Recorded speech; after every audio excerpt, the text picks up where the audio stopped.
Mem OG was locked with Pooh Shiesty. He says Pooh getting extorted by EBG and the feds. How bad did his ops want to get him?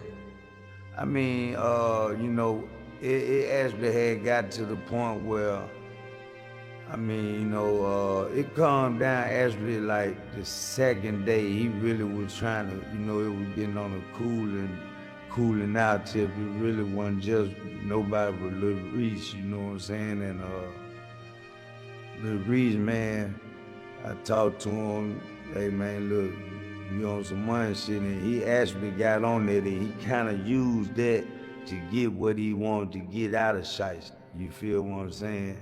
Like as far as, I ain't gonna say like, it's like a slick, I ain't gonna say, yeah, I'm gonna say that like a slick extortion, but it's a smart way.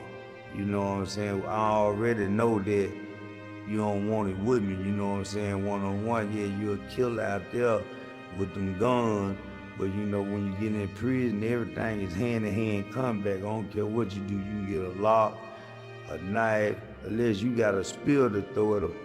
You know what I'm saying? But everything is hand-to-hand combat in prison. You can't shoot a from half a mile, you feel me?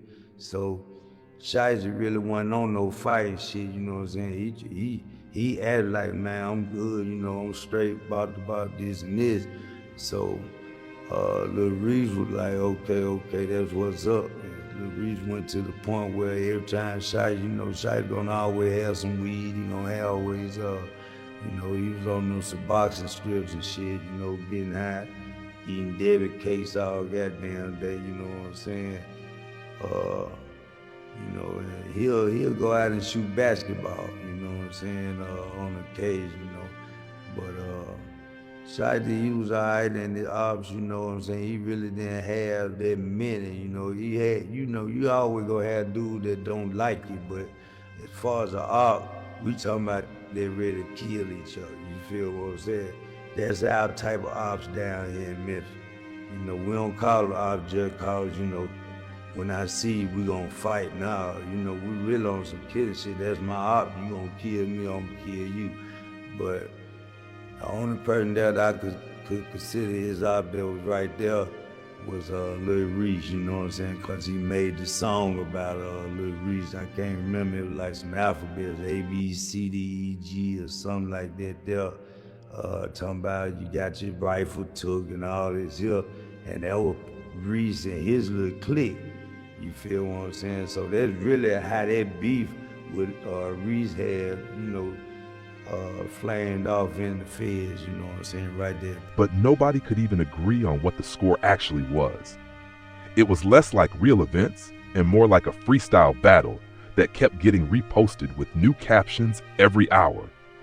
And through all of this, Pooh Shiesty was name-dropped again in the way celebrities often get pulled into internet narratives they never actually commented on. In this version of the story, people online were loosely connecting him to broader street politics conversations, even though most of it existed purely in reposts, assumptions, and exaggerated interpretations. Some users claimed he was in the mix, others insisted he was just being used for engagement, and a few treated the entire thing like it was part of a bigger ongoing saga where every known name had to be assigned a role, whether they fit or not.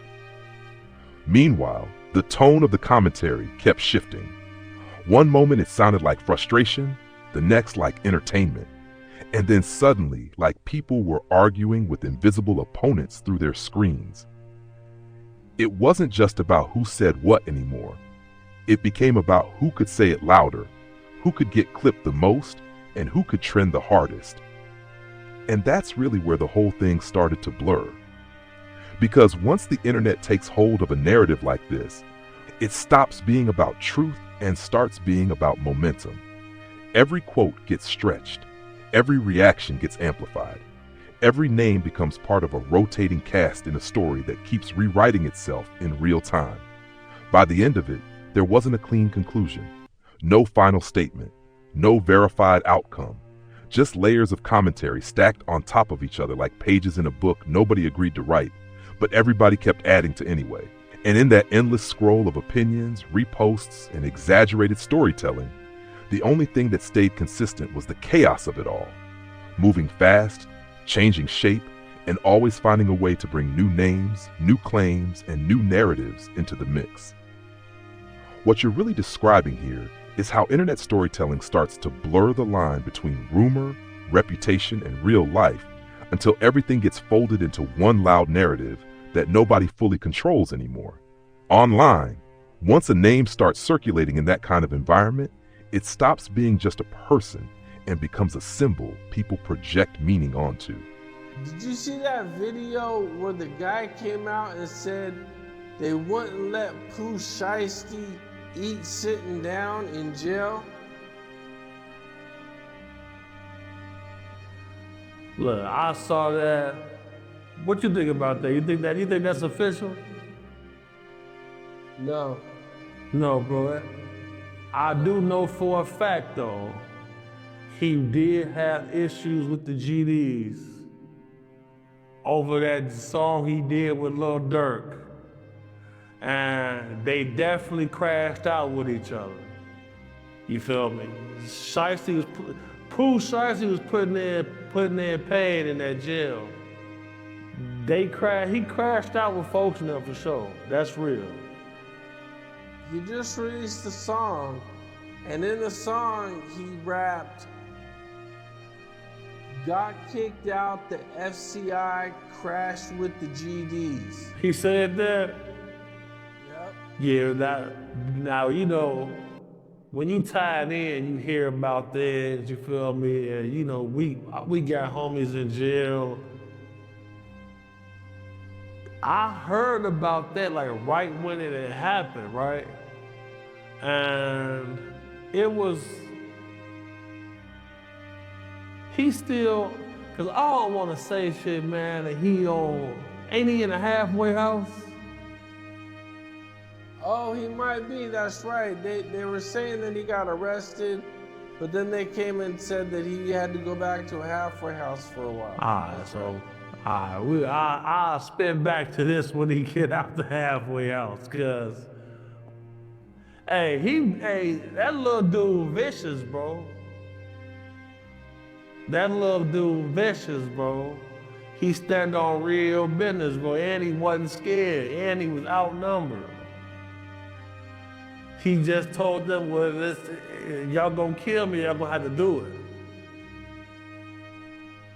He went up against a bunch of guys by himself, bro. I respect that.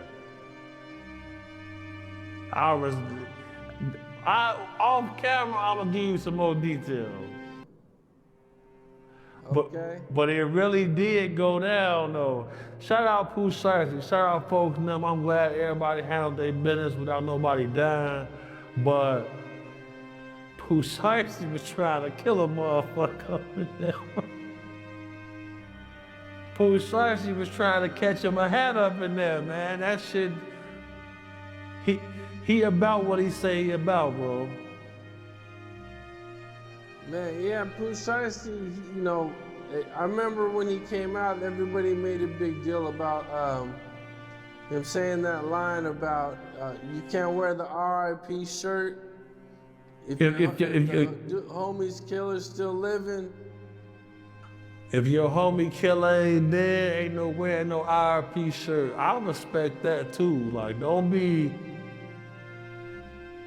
I'm not trying to be pushing violence, because violence is never the answer, but sometimes it is, bro. You feel me? And yeah, don't be out here merching on me and you ain't stepped for me or nothing like that. I wasn't like that. That'll piss me off, bro. But Pooh Shiesty, that little dude, bro, I'm impressed, because it is some videos and shit. I don't know if it ever see the light of day, but that little dude vicious, man. He vicious, man. Put a smile on my face. I say, damn, that's Shiesty. Shout out Big 30. I was supposed to do some shit with Big 30, but I feel like, cause he cool with Durk and them, and I'm on the other side, cause he knew exactly who I was, you feel me? He was like, yeah, he shot through the door, he stepped. I'm like, damn.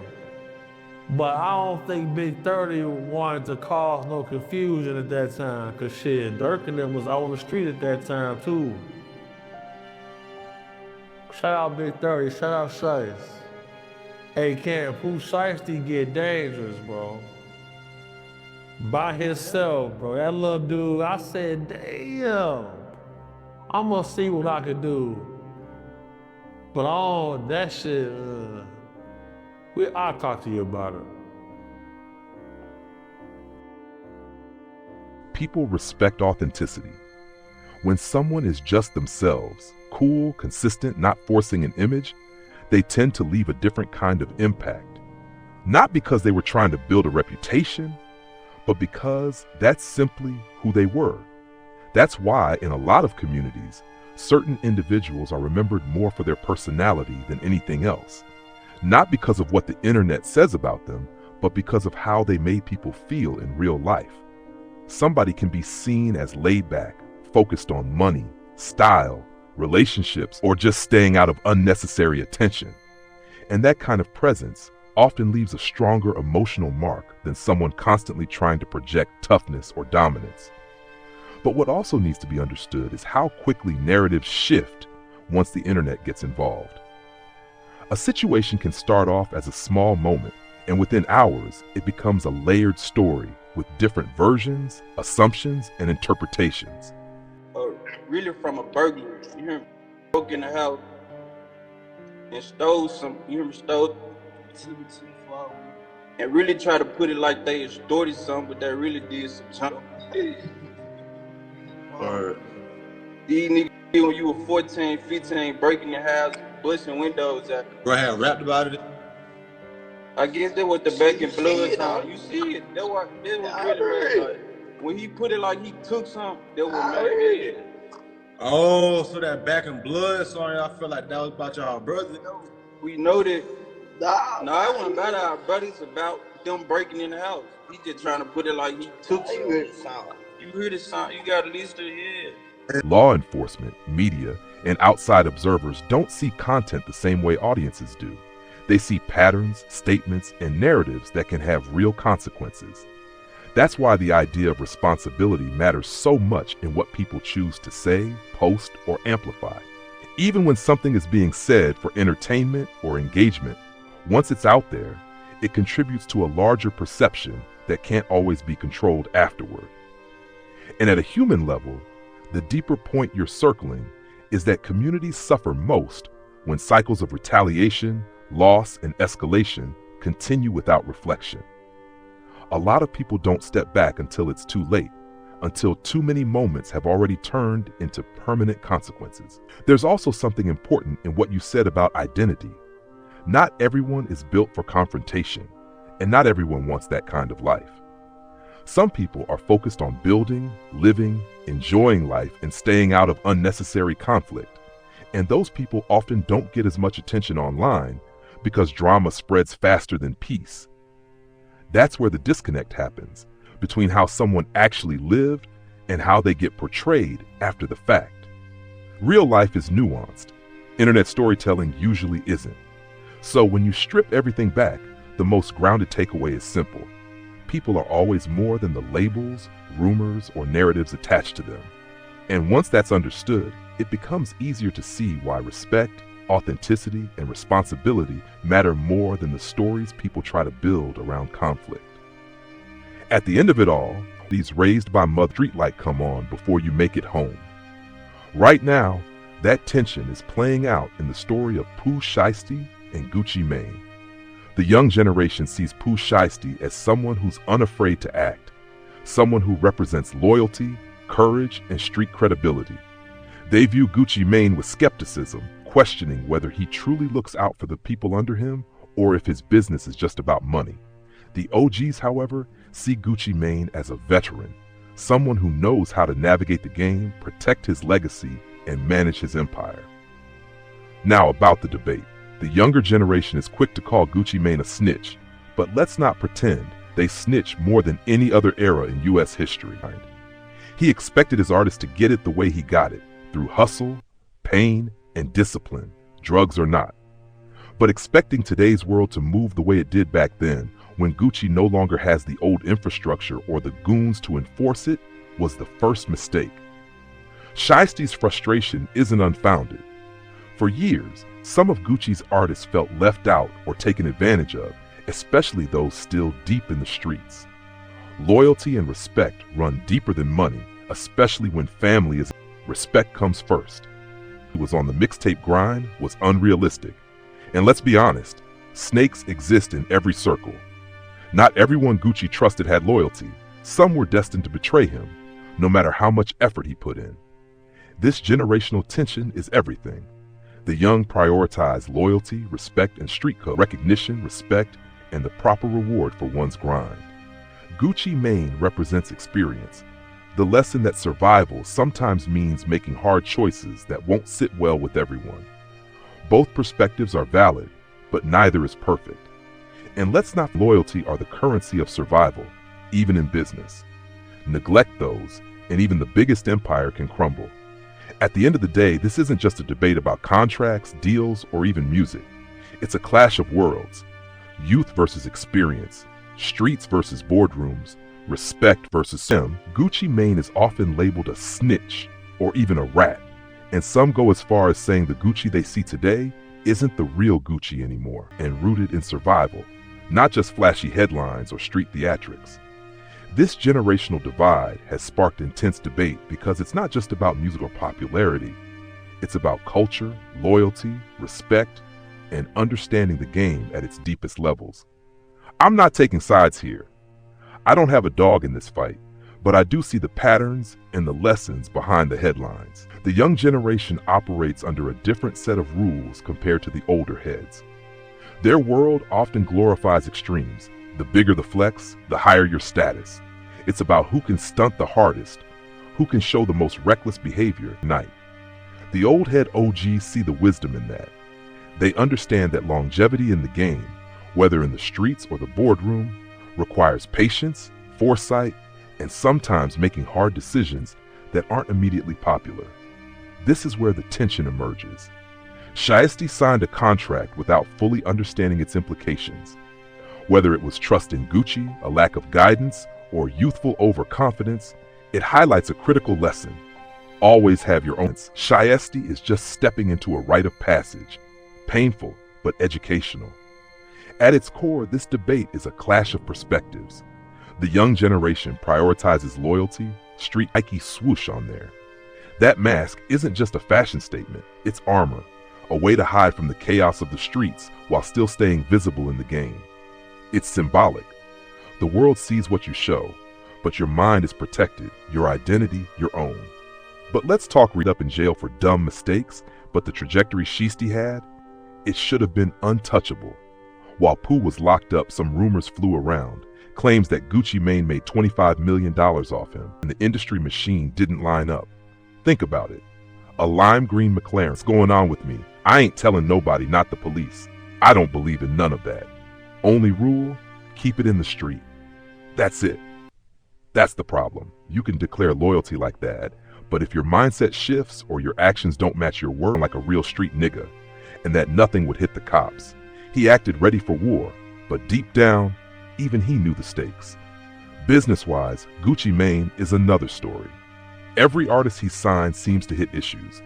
Every iteration of 1017, every label revamp, every cycle, artists get dropped. Young artists rising, crashing, and learning the lessons that old head OGs already paid for decades ago. Everything Pooh Shiesty does, he does with his mask on. I mean everything. When he eats, when he goes to the bathroom, it's on. It covers from the top of his head down past his nose, over the neck, with that big, clean Nike swoosh staring you in the face. Some people laugh, some people call it flashy, but in reality, it's a symbol, a shield, a persona. If you need something to cover your face and stay out of trouble in this game, you could do worse than a Pooh Shiesty mask. It's his armor. And in the streets, armor matters.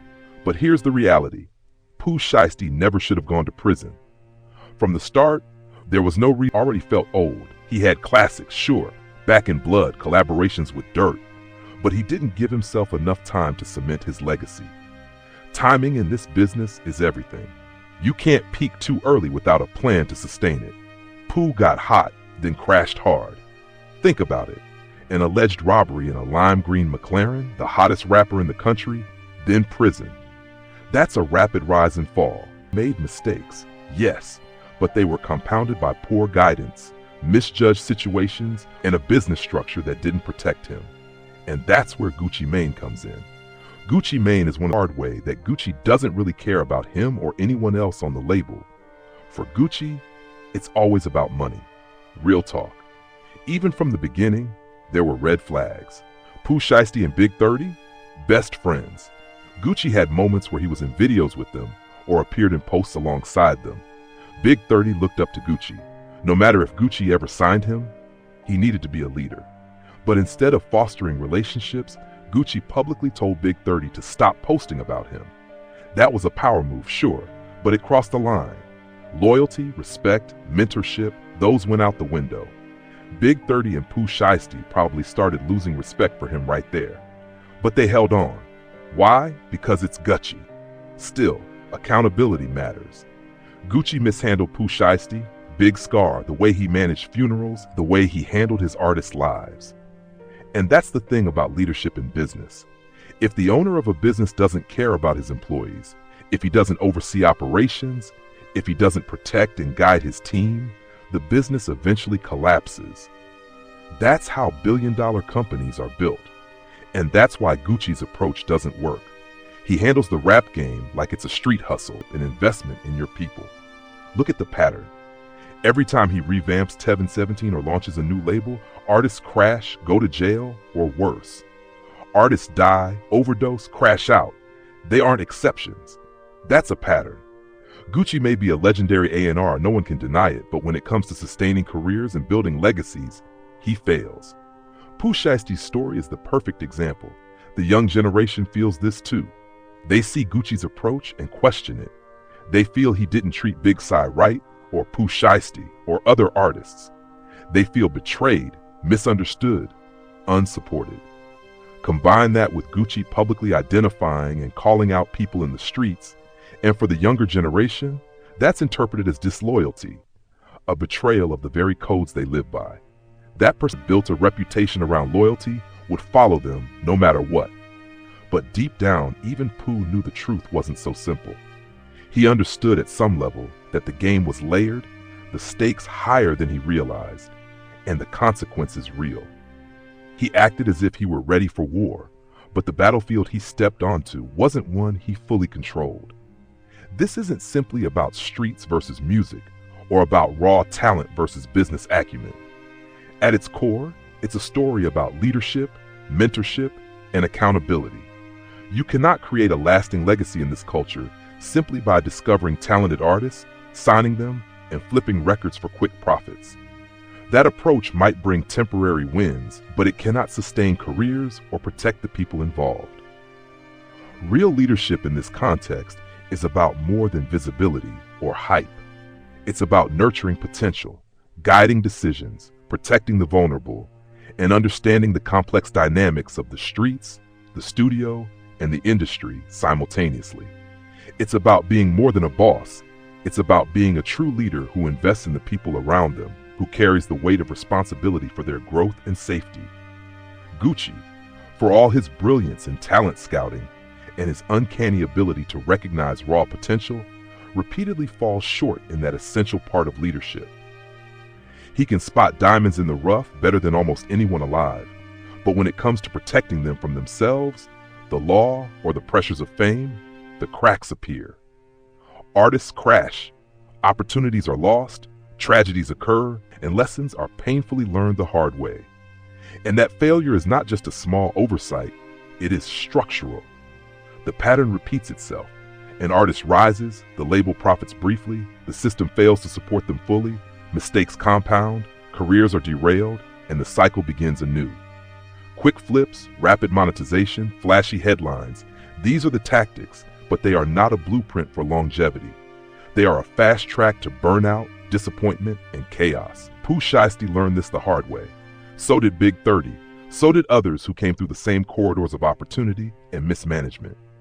They were exposed to a system that prizes immediate results over sustained growth, visibility over guidance, profit over protection. And through it all, the lesson becomes clear. Accountability is the one constant. Without it, talent alone cannot survive. Without it, trust erodes, loyalty is questioned, and the cycle of rise and fall repeats endlessly. This story is never just about one rapper or one label.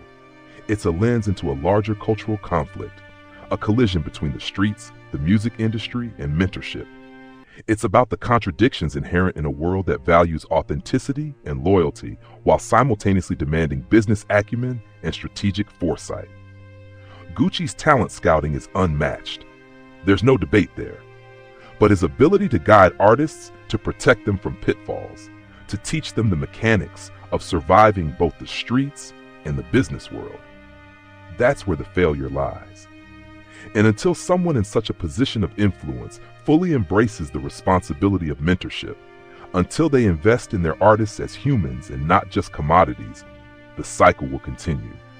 Young artists will rise, fueled by raw talent, energy, and ambition.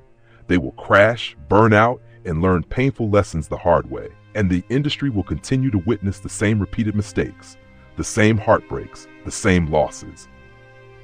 The story of Pooh Shiesty is emblematic of this reality. Talent is meaningless without guidance, potential is wasted without protection, and opportunity is fleeting without care. Leadership and mentorship are not optional, they are essential. And the lessons embedded in his rise and fall serve as a cautionary tale for the entire industry. If you want to cultivate greatness, you must do more than spot it. You must guard it, nurture it, and take responsibility for it.